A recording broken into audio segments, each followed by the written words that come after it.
Oh, thank you.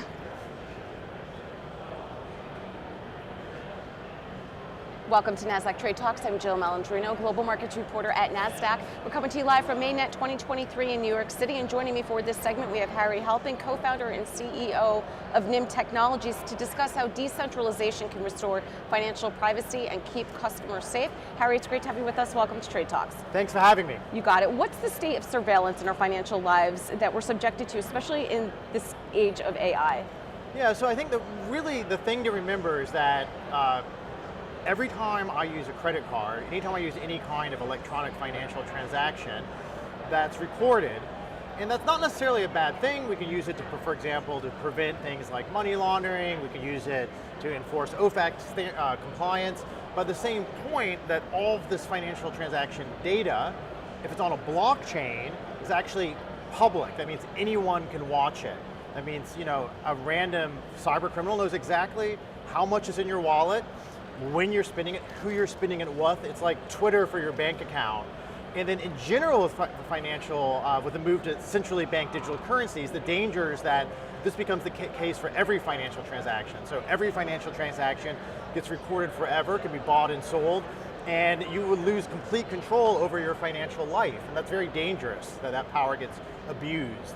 So how would a decentralized network help to mitigate that? So a decentralized network would only help if the decentralized network had what we call privacy safeguards in place. So that rather than anyone can just look you up and figure out what's in your account and who you've been transacting with, we used advanced technologies such as zero-knowledge proofs, or in the case of Nym Technologies, mixed nets, which are kind of like a VPN sort of technology to defend your location privacy, so that you could still get the benefits of using digital technology. I could still guarantee that my settlement had been done, that I had paid you, that we had receipts, so forth and so on. But just like when I give you cash, you know it's been done, that transaction's complete.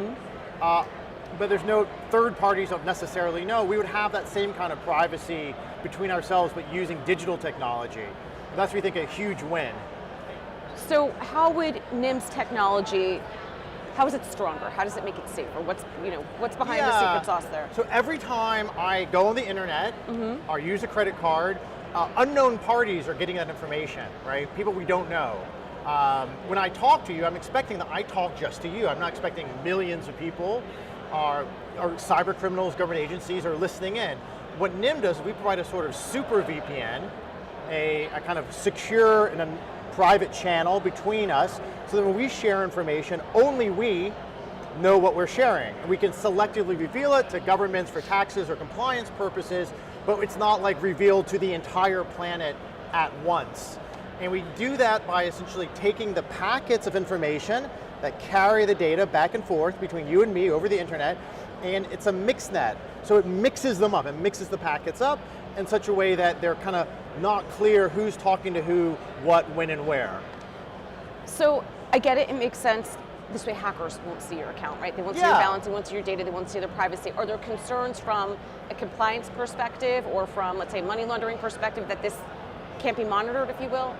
Oh no, because the whole point is that you would be in control of who you disclose your data and your transactions to. So if I'm a US citizen, I have to comply, of course, with tax regulations, sanctions compliance, financial regulations, and that would all be done. I could do all of that using the technology, but I just wouldn't reveal the third parties that I don't want to reveal to. So we think that there's not really like a giant paradox between saying, I would like my transaction to be private, to be revealed to you and me, and whoever is necessary at the US government angle or whatever other third parties are necessary to know that data, but we don't want the entire planet knowing. And I think that's and surprisingly, what most people don't understand is when I use a technology like Bitcoin today, by default, the entire planet knows. And if we transition our entire financial system to centrally banked digital currencies, which can be easily surveilled and easily controlled, then the entire planet may know every citizen's bank transactions, and that's crazy. So we need this kind of level of privacy, both for national security. You know, the US government probably doesn't want China and Russia knowing what every bank transfer is doing, but then the US government needs to know what their own bank transfer is doing. So you can enforce those what we call access control policies on top of the privacy, but it puts the person in control, not the technology. So in a perfect world, in theory, if this were to come to fruition, we wouldn't have those worries of, no, my bank account got hacked. my Twitter got hacked, or whatever the case is, this would mitigate the hacking side of it. Yeah, it would prevent hacking. It would basically make everyone feel safe and secure, and you would actually know, which you don't know today, who has access to your data, who knows what your financial transactions are doing.